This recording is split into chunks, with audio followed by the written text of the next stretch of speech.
Welcome to Everything PC. It's the final episode of Season 2, and we have a very exciting show lined up. Gerhard Pretorius from Computers Only, how are you doing? I'm good, keeping busy. Great stuff, as always. Yes. So that time of the year. I'm Duncan McLeod, editor of Tech Central. You have joined the coolest tech show in South Africa. We like to think so anyway. Well, although a lot of the components we talk about are rather hot, not so cool. Yes. And we're going to be talking about some pretty hot stuff today. yes, now of course, that's our little picks of the best of the best. The best of the best. So this episode is all about stuff that we are literally lusting after, stuff that we really want attached to our PCs, or they are PCs themselves. Yes. And unfortunately, in most cases, can't afford them. Yeah, no. Or can't even get them in the country. yeah. Some of them you can. Yes. One of the picks we have today, we almost had in the studio today. It's unfortunately only going to be coming next week now. But maybe we need to do a... We will make a plan. We'll make a plan. But it's not going to stop us talking about it today anyway. And we'll get to that just in a moment. But we're going to pick our sort of top 5 picks in tech right now, the coolest tech that we are literally lusting after. And we've got some pretty exciting stuff lined up. So put your credit card away before you start watching the show. You might be tempted. So let's get straight into it.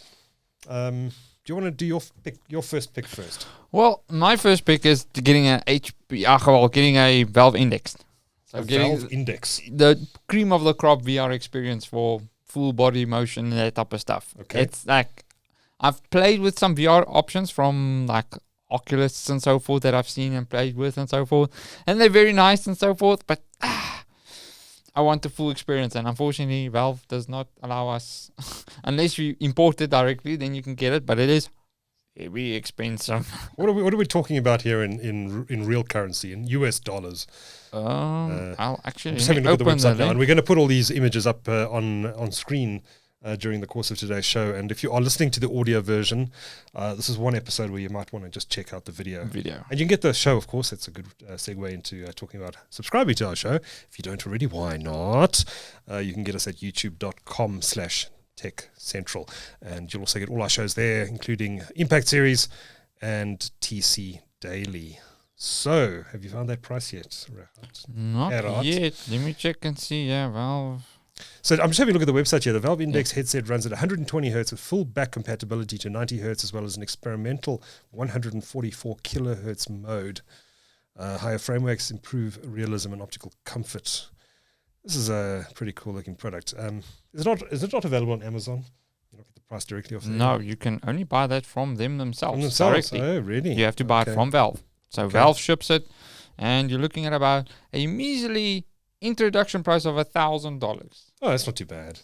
Just. That's not too bad. I was expecting you to say $6,000 or something. Oh, and you have to get the wires, and you have to set it up, and you get to create the room because you have to put the little boxes up. Oh, you need the 200,000 rand PC to go with it. And then you have to buy the PC to run it at that speed and all those things. So yes, unfortunately, it's one of the things you can't just buy this and replace your monitor yet. Mm-hmm. Mm-hmm. So Valve, this is the same company that behind Half-Life.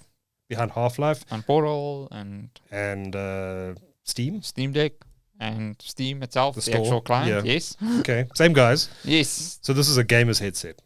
Yeah, no, this is probably the most immersive one as far as I remember, because this can actually do proper full tracking. Mm-hmm. So they actually sell bits that you can then add to your feet and so forth. Okay. That you can actually have your Turn full into a cyborg. Yes, well, you can have full body, like it's Gloves almost 1-to-1 motion vectoring in an actual game and so forth. Okay. And so if you got one of these, what's the first game you would play? Basically, I would want to replay Valve's actual Half-Life Alyx. Mm-hmm. I want to play that. And then there's like Beat Saber. There's what's that company called? Bones or something like that. They have a game as well that's stupidly good. You know what other game this supports? Huh? Flight Simulator. Oh, Flight Simulator. Yes. Okay. Well, true. I forgot about that one. Yeah, all the flight guys. Yeah. Well, at least that's a very seated position. Yes. But it is then nice to look out the window, exactly. Cockpit and say, "Woo!" Do a nice landing there, or admire the view. do another 180 and then a 360. Woo. Yeah. And then bleh. So have you used VR headsets before to game? Yes, I've played with some of the more entry level models and me so too. forth. I've played with. Now I won't use one because it makes me sick. I get a proper motion sickness. I turn green using these things, and I can't actually use them. Yeah. Do you not find the same thing? No, I'm You're more lucky. adjustable and so forth. I will say normally, as from what I can see from Valve's working and so forth, people tend to be a bit better with the actual Valve's implementation because it is bigger and it's also easier for people with glasses to use it. So there is smarter ways, and they're getting better at making software in such a way that it's not as motion. It also depends on the hardware you're playing as well. Because if the latency is just a tiny bit off, then it's induced. So unfortunately, you're going to probably need at least a proper good 50,000 to 80,000 rand gaming PC in South Africa to actually run it milky smooth. You're right. So this is for the top 0.1% of the market. Yes, no. This is oof. But great tech if you can afford it. Yeah. And if you're in the market for that, you're probably going to also be in the market for for my first pick this week. And it's the product we almost had in the studio this week, but didn't manage to get it because of a logistical hiccup, which is such a great pity. But it's so big, it would have taken up half the studio and probably blocked the view of us, and we might not have been able to do the show. We would have to stand up and poke our heads over the top of it. Oh, we can rather be in the screen. We'll put the cameras behind it, and then we'll be on the screen displayed. True. Yes, as virtual avatars. Yes. Anyway, the product is called the Samsung Odyssey Ark, and it's just arrived in South Africa. I've been looking at this product for some time now, and it is insane. This is a monitor. It's a curved monitor, 1000R curvature, which I believe is the optimal curvature on a curved monitor for immersive gaming. Yeah. It's a 4K monitor, so it's not a widescreen monitor. So it's 55 inches in size, so sort of average TV size, but you're going to have this thing right in front of your face. Take a TV and bend it and then put it in front of your face, Yeah. probably a couple of centimeters, 30 centimeters, thereabout. And mini LED technology, quantum dots from Samsung, which is fantastic TV if you've ever seen it in their TVs. 160 hertz refresh rate, 1 millisecond refresh. Response time, rather. Yeah. That is absolutely incredible. And I've seen a couple of YouTubers unboxing this already. And the amazing thing about this product is not only how big it is, but its hinge at the back, which allows you to lift it and twist it so that it has a vertical orientation. So that if you can imagine this, and you'll see it in the pictures that we're going to put on the video, but if you can imagine this, there's this huge curved screen like curving up to infinity above you. Now, as you know, I'm a huge Flight Sim fan. I'm probably going to talk about Flight Sim a lot in this episode. But I'm just imagining 3 of these next to each other, all curving up above you like this. It's completely immersive. No, that's we're getting close to that where you can make your little cave and then you can just set your screens there and you're like, no, I'm in the game now. Yes. I don't have to buy VR goggles or anything like that. I can use this and I can play with it. Mate, I cannot wait for that to become more affordable.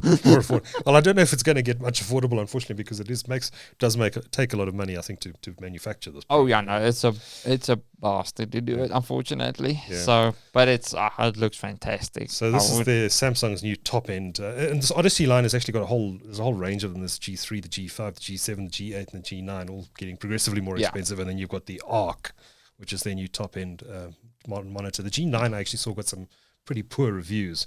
I wasn't think that it's well build received. quality issues and so forth. Yeah. Because I presume this curve screen is basically, because it's 55 inch, I think as that goes on, the newer model will probably be most likely OLED that they're going to curve as well. This is mini LED. So this is mini LED, so that this which is very nice too, and it doesn't have the burn-in issues of that. Yeah, so this is more, you can use this also, it's probably technically brighter as well. Yeah. Because they can go brighter and bright. so forth. So I think this is more like a last hoorah moment for saying, sweet, here's our best thing, and then we can have different iterations. The Ark is getting great reviews. It was the G9 that didn't. No, it's a proper. It's basically taking one of Samsung's high-end TVs and slapping it as a monitor. And just juicing showing what they can do with juicing it, because I think it's brighter than the other monitors. It has less issues. It's proper sleep states as well versus TVs that sometimes have weird sleep state issues. I'm not sure what it do to your eyesight long term though. You're going to burn in your retinas from this giant screen in front of your face. Anyway, if you can afford $3,500 US for this thing, then I would imagine that you can also afford to go to the optometrist to get your eyes fixed after it's burnt a hole in your retinas. Yes, I would hope so. So this is going to come in South Africa. We've got local pricing already. It's going to come in at about 62,000 Rand. Very pricey for a monitor, and you'd probably need 100K PC to go with that. At I the would minimum. say. Well, at least the pricing on cards have come down. So That's I think we've got some gigabyte cards now. They're selling. They can go as low as 15 grand now. Okay. So we're making progress. From start, we started at 20, and then it went 25, then 35, and then it got stupid, and then it's like, well, you can already say 20 is stupid, but yeah, at least now we better than we were 2 years ago. Yes. Now, it's just a crazy product. No. And if you're the ultimate gamer, this is the ultimate monitor, and you will have it. Yes, now and then you can plug your PlayStation in it and your Xbox because it's a 4K actual normal size TV. And I've got no doubt you're going to be selling a few of these in due course. I would hope so. Can contact us and then we'll find out, and then we can get some from Samsung. Yep, you'll set it up and test it for the customer. Yes, in a great amount of detail. Make sure it's working 100%. We'll make sure all the pixels are there. Exactly. Not one of them are in dead. every game. Anyway, the ultimate geek toy is that new Samsung Odyssey Ark. Can't wait for it to get into the studio here next week so we can play around with it properly. Right, what's your next pick? OLEDs. Me and OLEDs, big hard love for OLED screens. So Asus is bringing out their own, it's a 42-inch OLED screen. So it's based on LG's screens and so forth. But the advantage is that it has a nice feature where you can actually lock the actual brightness or the actual, because the thing is now with all OLEDs, they have this health safety thing where they're trying to prevent burning and so forth. So if you've got a bright window open, it's going to try and dim the screen. Now with the Asus monitor, you can actually lock that at a certain actual brightness level. So that's quite cool. And then it also has display port and all those things. And it's also overclocked a bit. So it's 134 hertz versus the normal 120 hertz. But yeah, so it's just it's 42-inch. It's an actual gaming monitor that you can buy. And it's not actually a TV, so you don't need a TV license. So yeah, that I would really like to actually get one of those in as well to play with from Asus. Looks beautiful in the pictures. No, it is. What OLED isn't? OLED, it's beautiful. The problem with OLED though is you get burning after a while if you're not careful. It depends. Normally I tell people luckily I've got my LG, I've got all the way down to I think 15% brightness, yeah. Okay. And it's great. It's still, I'm a bit more contrast sensitive than other people, but I've used it and I'm being happy. That black, you can't beat it. No, you can't beat there's it. Nothing nothing that can beat those blacks from my OLED. Nothing. Yeah, no, you're right. And that vivid when you've got small little particulates and they're very bright with HDR. With Windows 11, the Windows Auto HDR now is stupendously good now. So you can actually make any game that's SDR in HDR, and you can get your full money's worth out of your OLED. You do get spoiled by it, because I must admit, when I see a TV now that's got LED backlit lighting, it's why has this got this washed out grey background to it? No. What's wrong with this TV? It looks like it's broken. Now, unless you're in somewhere that's nice and bright, then you can cover that. And then if you've got a high-end VA panel, high-end IPS panel, you can get away with it. But no, the fact that you can have that pitch black next to a very bright object, no. On this incredibly thin panel as well. Oh, no, it's amazing. OLEDs. So I'm going to barrel through my second pick quite quickly, because it's a very similar pick to yours, but it's one of the best kept secrets in the market here in South Africa. So I'm sure it's a worldwide phenomenon as well, and that's LG OLED TVs. And that's my pick this week, specifically their C-Series TVs, which support NVIDIA G-Sync and 120 hertz refresh rate. Yeah, and FreeSync and all that. And FreeSync as well now, on the latest ones, I think it was G-Sync initially on the initial models. Well, and added FreeSync later. It is agnostic. It's actually running off the actual adaptive sync. Okay. Module. So the G-Sync is just purely there for marketing. I see. And again, I think NVIDIA does help them to tweak it and improve it a bit and so forth. So that's where that comes in. Same with AMD FreeSync Premium. Yeah. So it's the same thing there. But yeah, their C2s. But for the price, it's still expensive for a monitor, but for the price, you're getting either a 48 or a 55-inch OLED panel that is beautiful for gaming. It's designed for gaming. for around the 20,000 rand price point. Yeah, and you're gonna struggle to get gaming monitors for that. 55-inch or even a 48-inch at that price, you're gonna pay through the nose. It's the main reason why those TVs can be so cheap is because they're actually assembled in South Africa. So as far as I know, it's because they actually get the panels from Korea and so forth to South Africa, but then it's actually plastic molded in South Africa. They actually make everything here. Because I spoke to one of the LG guys and so forth, and they're actually starting to make the actual PCBs even here in South Africa. Oh, wow. So I'm like, okay, I didn't even think they would go that far. It's like, no, that's what they're doing now. So trying to get the cost even more down for TVs is they actually make more and more of that stuff here in South Africa, like the power supplies and so forth. But they're an incredible product. If you're ever in a retail store and a TV store, have a look at the LG OLED panels and just look at the picture quality. There's a demo they put up with these. They always show off the best images they can. Of course. Pictures of strawberries in a bowl and stuff like that. Or painting is paintings, they've got the whole painting lines there from all the different paint. It looks incredible. And it's an amazing thing to game on. And quite frankly, most people's budgets don't stretch to a Samsung Odyssey Ark, but maybe you could stretch it to one of these. You can get an OLED. The budget man's best screen. Still not cheap though. I mean, most people are not going to be getting one of these, but if you want a great gaming experience, you really can't go wrong with. But specifically with the C2 model, be careful. There are other models that with lower refresh rates. Yeah, no. So you make sure that comes with that 120 hertz sticker and so forth. Absolutely. What's your third pick? Well, it's basically going to be the new AMD stuff. I'm looking forward to get mine and so forth to play with. But yes, now like the new 12-core and the 16-core chips and so forth with the new boards. The pricing on those boards are a bit stupid though. It's like I think some of the high-end meg versions or what basically the godlike and so forth, you're looking about like 16,000 rands thereabout for one of those boards. And the chip is the chip is actually not that badly priced because I'll have to just check and see. I think it's going to be like around about 15,000 rands for the chip, I think. Okay. For the chip and so forth. So it's not too bad, but that's the amount of power you get in that little thing for video editors. I think the video editors and anybody that's in workstation or anything like that are going to drool themselves over for one of those 16-core chips because it will just bomb through actual rendering. We saw the new Intel chips announced as well. It'll be about 3 weeks after. 13th Gen and so forth. So we'll see. It should be launching in October somewhere in South Africa as well. So and it's got a 24th core version, doesn't it? Yeah, that's going to be because that's now 8 P cores and 16 E cores on those. So that's going to be. I think the P cores on those are going to be quite fast. The E cores. I think the multi-threading will help and so forth, but I think it's going to be very close game between the two. The only reason I go for the AMD one is purely because now when the new cards come out, you're going to have more unisons between AMD and AMD CPU and GPU.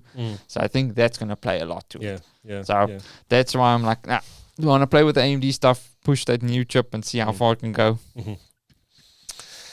Great. Funnily enough, my third pick, and I was going to say it's the cheapest pick on my list, but it's not, is I attended the the launch of the new Logitech G502 series here in South Africa a couple of weeks ago, and I've been playing around with a review sample of it.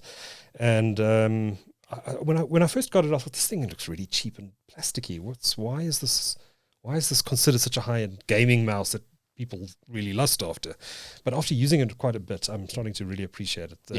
I mean, it's a very impressive product, and I'm guessing the reason that they've gone for plastic components and not for some fancy glass or something that Apple might do, or some higher end component is that it reduces the weight significantly, and weight is very important if you're a pro gamer.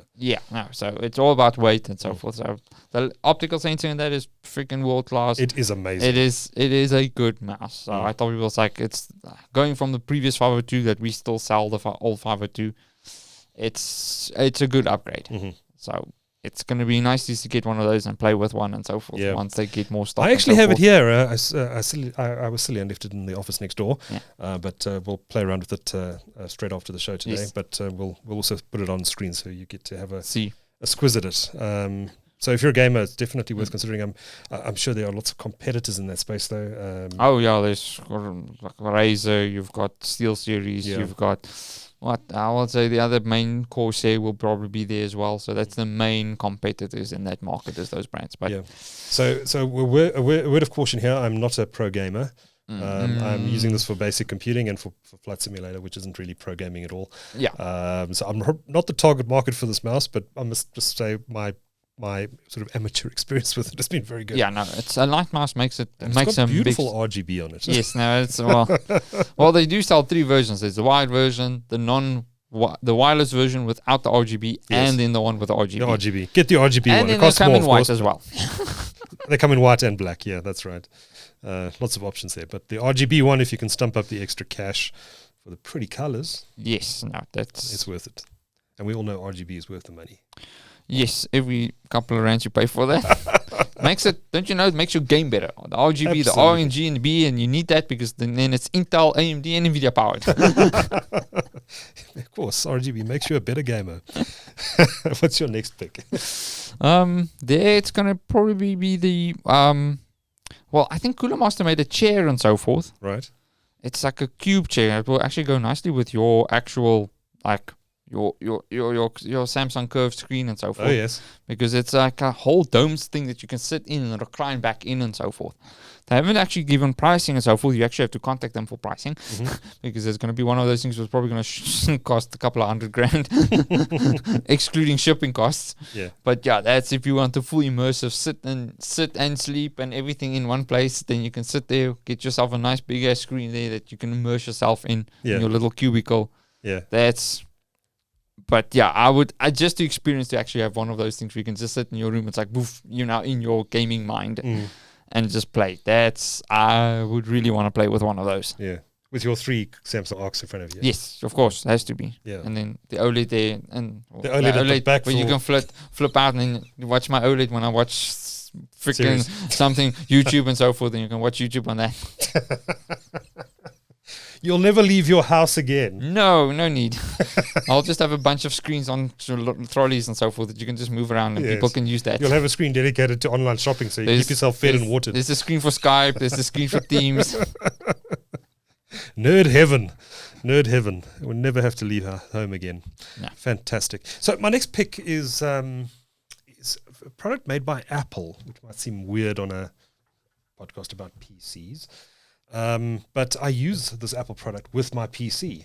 And the reason I did it was, and I don't know if you've come across this term before called mouse shoulder.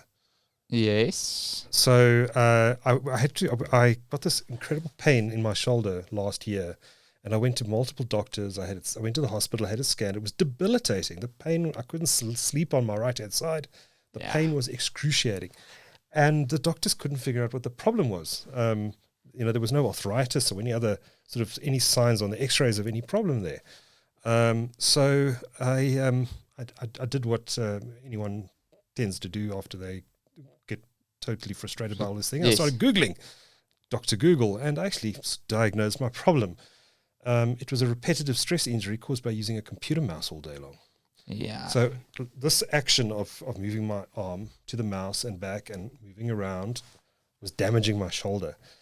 So I went on some forums online, and I found people who had a similar problem to me. And so I looked through how do people solve it? And one person had a solution which made absolute sense to me, and it was to get a trackpad to put right in front of me on my desk so that I didn't have to do this anymore.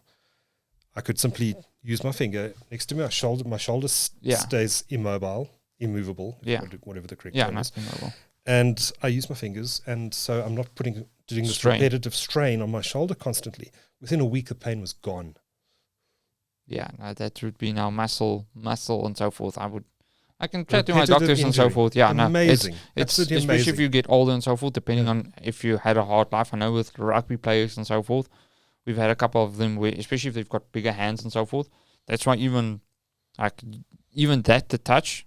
That's why some people prefer laptop touch pads and so forth, and then versus a mouse. And then you get other people where you can get ergonomic actual mouses where they stand like this, because I've got some people that actually have like either very bad arthritis in the wrist, or they actually they had a heart attack and so forth, and they actually lost some function in them. Oh, wow. So I think Logitech sells some of the mouses where you can actually sit your hand like that on the actual mouse like this, and then move it like that. So then it's actually also easy on your shoulder when you don't you grip it like that.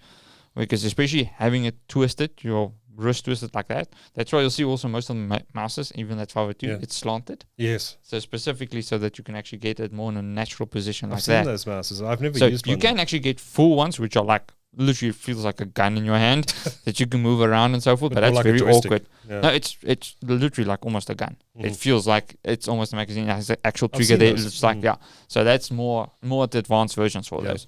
But yeah, it's actually quite impressive that you can have that. And you can do a lot of that, what's it, fingerprints, gesture control that Apple does so well.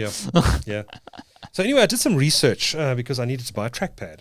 And it turns out that there aren't a great lot of options out there for PC users. And the company that makes the best trackpad around, third-party trackpad around, is Apple. Yes. It's just like the trackpads on their laptops, except it's kind of removed. Much bigger. It's a massive trackpad. And so I did some further research, and there's a piece of software that you can buy. It costs a couple $100 that you download, and it actually works with Windows. It's fully configurable through this piece of software, so you can, for example, click on the bottom right if you want to say as a secondary click, or you can switch that off, or all the gestures, etc., etc. So you can do all of the stuff that you would expect to do on a Mac with a trackpad on a PC. Yes, PC. And it's a great product, so that's what I got, and it literally solved my shoulder. So I'm hoping that by relating this tale, other people might learn from this experience and hopefully get or not have to go do what I did and spend a fortune on doctors and getting X-rays done. When the solution is actually a little trackpad that costs a couple of $1,000. Look at how your body is sitting in front of your PC, especially if you sit there for hours and hours and hours and hours. You don't realize it, but these things can injure you. Well, if you're not careful. It's unfortunately humans are decorative animals. We always get older, and the older we get, the more things want to break. Exactly. So don't be like me. If you're starting to feel shoulder pain, you may have mouse shoulder, and you may want to check that out. There's options available that are not ergonomic from Logitech, and then the trackpad options work just as well. What's your last pick? My last pick there is actually one of the HP laptops. Oh, nice. It's the Spectre 2-on-1s. So it's basically a beefier version of what they have with their current laptops and so forth, with the new 12 gen chips in them. And then they also have AMD options coming in that will have stupendously good battery life. Oh, good. So I'm like, I would love to play with one of that. 4 nanometer chips? No, that's still going to be fine, but it's on the 6000 series. Oh, the 6000. So the 6000 series and so forth that's now out. So DDR5 on them, 16 gigs. I think we'll probably see more of those coming in, but it's all in one. Basically looking forward to the main replacements coming out next year, because I think next year there's big changes coming in. This is a nice looking machine, I must say. Yeah, no, it is. From HP itself, that HP Spectre, it's very nice and thin. Proper 360. Is that screen detachable? It's a 2-on-1. So I think this was so it folds around. Yeah, it's a flip and so forth. The tablet versions aren't there yet. We'll get there, but not anytime soon. But the flips just work just as well. Yeah, the problem with those tablet versions is the screen tend to be a bit heavy. Yeah. And it's also now you have to put the processing in the tablet. Everything and then it goes gets in too there. hot, and then it's not yet. Not so great. Not yet. Not so great. Not so great.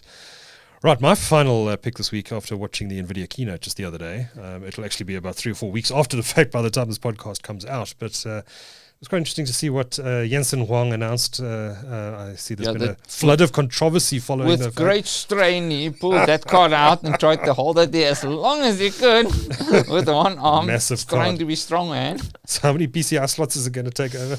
Well, that one is like 3 point something. I think that's a 3.7, I think is the founder's card. Right. So it's a bit smaller. 3.7 slots. So you won't have space for anything else in your PC, basically. No.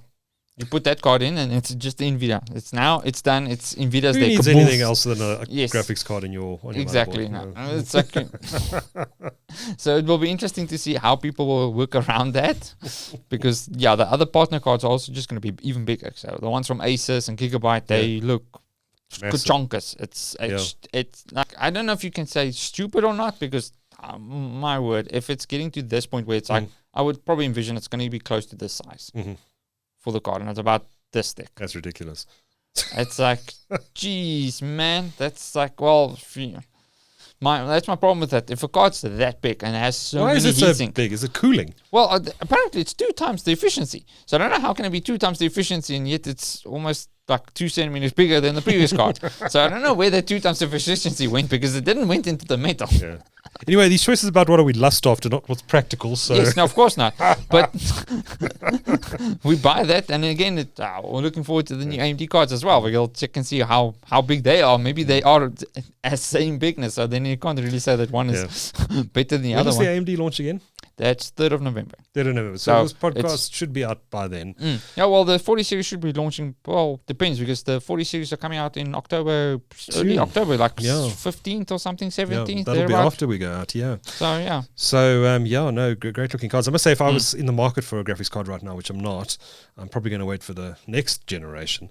But if I was, I'd probably be looking at the 3080. Well, the 3080s are not so cheap. No, I thought people, it's like, if you can pick up one for cheap, and again, the second-hand market, I had a look to a couple of guys, and the second market is getting flooded in South Africa now with all the X-miners. So I think give it here in October and so forth, we're going to start seeing stupid specials. So I'm not expecting to sell a lot of cards of the old stuff, because when AMD launches their new ones as well, the market's going to get quite competitive, and I'm hearing that those AMD cards are going to be super competitive next to the NVIDIA cards. Yeah, we'll check and see. AMD will have the more power efficient card, I presume. So it's true, the manufacturing cost of these cards is higher for the NVIDIA cards. But I have my doubts that NVIDIA is going to be able to maintain these retail price points for very long. It depends. They can probably hold it because there's a good enough margin on there. They're probably making close to. But if AMD comes in, undercuts them on a better, then price, they can. NVIDIA never drops price. You have to really, really force NVIDIA to drop price, like really hardcore. That's the problem, because NVIDIA tends to take all the money for themselves, so they can. The problem is there's no point for AMD to drop the price too much, right? Because then you look too cheap. And then the problem is... And NVIDIA's already said this is our pricing, so AMD has flexibility to come in at a higher price point. Well, they can... Normally, AMD comes a bit cheaper. So we'll see how it goes. AMD can be more aggressive and try and compete with the second-hand stock, because the problem is NVIDIA's biggest problem is they're competing with their own product. Mm-hmm. That's their problem, NVIDIA. Mm-hmm. So NVIDIA's not much of NVIDIA's AMD's a threat. It's more of our own product is a threat to our own product. Yeah. Which is never good if your own product is a problem for your own product that you're trying to sell. Yeah. So NVIDIA has a bigger problem with their own stuff than AMD. Yeah. Because unfortunately, even in South Africa, I know that even if AMD makes a faster card, by all means, it's still not going to sell as well as NVIDIA. So that's why a lot of people say AMD needs to do it slowly but surely and get the market in there, and people, same as they did with the CPUs, it takes time. Yes. It's not going to just happen and people just buy AMD now all of a sudden. Yeah. So I think NVIDIA's biggest problem is themselves. Which is sad, but true. Right. Well, hopefully we've given you some shopping ideas for Christmas. Yes. Well, Christmas time is coming. Let's see if you can fit that Samsung Odyssey Ark underneath your Christmas tree. Yes, we can try and... You might have to pop the Christmas tree on top of the... Don't know how you're going to get it through your freaking... A ladder. Yeah, ladder, and then... you have to cut your freaking roof open to make enough space for the Christmas to come through. You can figure out how to get this thing through your front door in the first place. It'll probably arrive on a flatbed truck. Oh, well, it'll probably come with free delivery, hopefully. Well, I would hope so, yes. Yeah, with your 100,000 Rand PC to power. Yes, of course. Well, so now that we've successfully drained your wallets and yes, whet your appetites for all the cool tech that's coming, this is the end, sad to say, of season 2 of Everything PC. Yes. But we'll be back with season 3. Not quite sure when yet. When? We'll see. Possibly still this year, although I suspect it'll be a 2023 project. But as always, it's been great fun putting this together for you. Hope you've enjoyed it. If you've got any feedback for us, we'd love to hear from you. Drop us a mail. You can either mail myself, Duncan at techcentral.co.za. What's your email address again? gerhardp@computersonly.co.za. And Computers Only is where you come from. Yes. Computer Store in Midrand. Go check it out if you want to build a PC for that new Samsung monitor. He's the guy to build it for you. And I'm sure you can source the monitor as well. Yes, no, I can. Until season 3, thanks for watching and all the best and happy computing. Take care, guys. Ciao. Bye.